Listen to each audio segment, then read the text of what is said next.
Hola mi gente, bienvenidos al canal, soy Eugenio y hoy con este video pretendo dar inicio a este canal de YouTube, donde será un canal variado, todo relacionado con Cuba. Pero hoy, en este video, vamos a estar hablando sobre el Cristo de La Habana.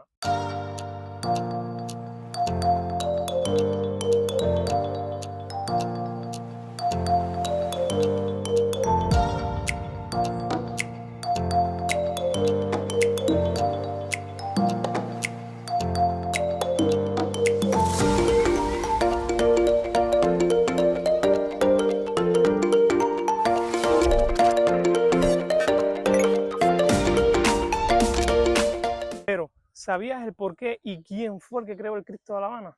Para eso tenemos que hablar un poco de historia. El 13 de marzo de 1957 ocurre uno de los sucesos más importantes de la historia de Cuba, el asalto al Palacio Presidencial y la toma de Radio Reloj, dirigidos por José Antonio Echeverría. En su locución, Echeverría anuncia que el entonces presidente Fulgencio Batista había sido abatido. De Cuba, en estos momentos acaba de ser ajusticiado revolucionariamente el dictador Fulgencio Batista. En su propia madriguera del Palacio Presidencial, el pueblo de Cuba ha ido a ajustarles cuentas. Y somos nosotros, el directorio revolucionario, los que en nombre de la Revolución Cubana hemos dado el tiro de gracia a este régimen de oprobio. Cubanos que me escuchan, acaba de ser eliminado. Y aquí es donde entra en escena Marta Fernández Miranda de Batista, esposa del entonces presidente, quien juega un papel crucial en la creación del Cristo de La Habana. Ella, al escuchar lo que había sucedido con su esposo, jura a Dios que si se salvaba, iba a crear una imagen del Cristo que se viera de toda La Habana. Y así fue. Autoseguido se lanza una convocatoria para un concurso en la cual el ganador iba a ganar 200.000 pesos, equivalente a $200.000 en ese entonces. Con un boceto de 3 metros de altura, la ganadora fue Gilma Madera. Con 20 metros de alto y una base de 3 metros, situándose a 51 metros sobre el nivel del mar, es una de las esculturas más altas del país. La construcción del Cristo de La Habana comenzó en septiembre de 1958 y se concluyó hacia finales del mismo año. La estatua fue inaugurada el 24 de diciembre de 1958 y fue bendecida por el cardenal Arteaga en contra de su voluntad, ya que no tenía las mejores relaciones con el entonces presidente. También fue bendecida por el Papa Pío XXII en Roma antes de ser trasladada a Cuba en embargo.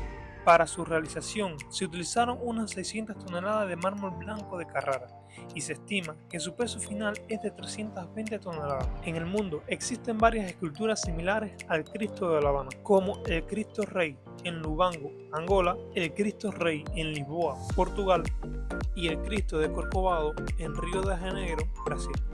Es importante decir que Gilma Madera se inspiró en el Cristo de Corcovado y aunque le quiso dar la misma altura, este terminó teniendo 15 metros menos que el de Corcovado. Un dato curioso, y más que curioso gracioso, es que para su reparación en el 2013 se movilizó a una comisión multitudinaria, difícil de contar sus miembros. Al contrario, para el montaje en septiembre de 1958 se necesitaron 17 hombres con el auxilio de una grúa. Es increíble cómo cambian los tiempos, ¿verdad? Gilma Madera, la escultora, diseñó las cuencas de los ojos vacíos para crear la impresión de que nos mira desde cualquier ángulo. Como detalle de la identidad cubana, el Cristo de La Habana se yergue sobre chancletas de metedeo.